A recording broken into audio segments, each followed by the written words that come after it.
ওসমান হাদি ভাই শেষ হয়ে গেল, মানে শেষ। কি সুন্দর কথা বলতো, কি প্রতিবাদী কণ্ঠ তার।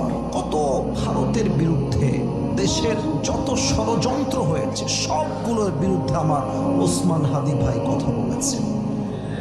আজকে ওসমান হাদির জন্য আমি আসিফ হুজুর কিংবা আমার সামনে হাজার জনতা নয়, কোটি কোটি মানুষ আজকে ওসমান হাদির জন্য চোখের পানি ফেলছে। সিরাজগঞ্জের ভাইরা আজকে বড্ড ভারাক্রান্ত।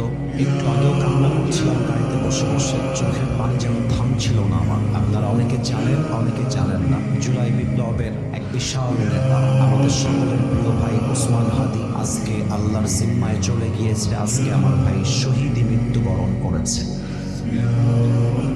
আমরা সিরাজগঞ্জের আজকের এই মাহফিল থেকে দোয়া করছি আল্লাহর কাছে, আল্লাহ যেন আমার ওসমান হাদি ভাইয়ের কবরটাকে জান্নাতুল ফেরদাউসের উচ্চ মাকাম নসিব করে দেয়।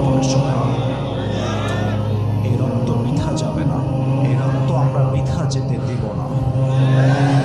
বাংলার ধামাল যুবকরা বেঁচে থাকতে যতদিন পর্যন্ত ওসমান হাদির খুনিদের বিচার হবে না, যুবকরা শান্তির ঘুম বাংলার মাটিতে ঘুমাতে পারবে না।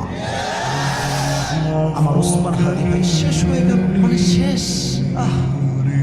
কি সুন্দর কথা বলতো, কি প্রতিবাদী কণ্ঠ তার।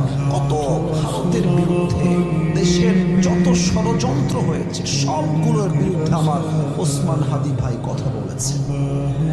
আজকে ওসমান হাদির জন্য আমি আসিফ হুজুর কিংবা আমার সামনে হাজার জনতা নয়, কোটি কোটি মানুষ আজকে ওসমান হাদির জন্য চোখের পানি ফেলছে। সিরাজগঞ্জের ভাইরা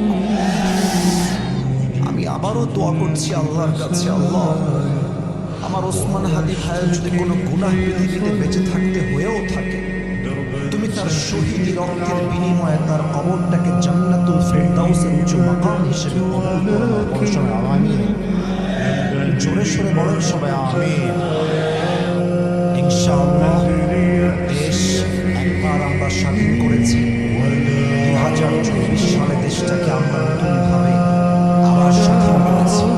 তবে জুলাই বিপ্লবের প্রত্যেকটা নেতার কাছে, প্রত্যেকটা ছাত্র জনতার কাছে আমি আসিফ হুজুর একটা বার্তা পৌঁছে দিতে চাই।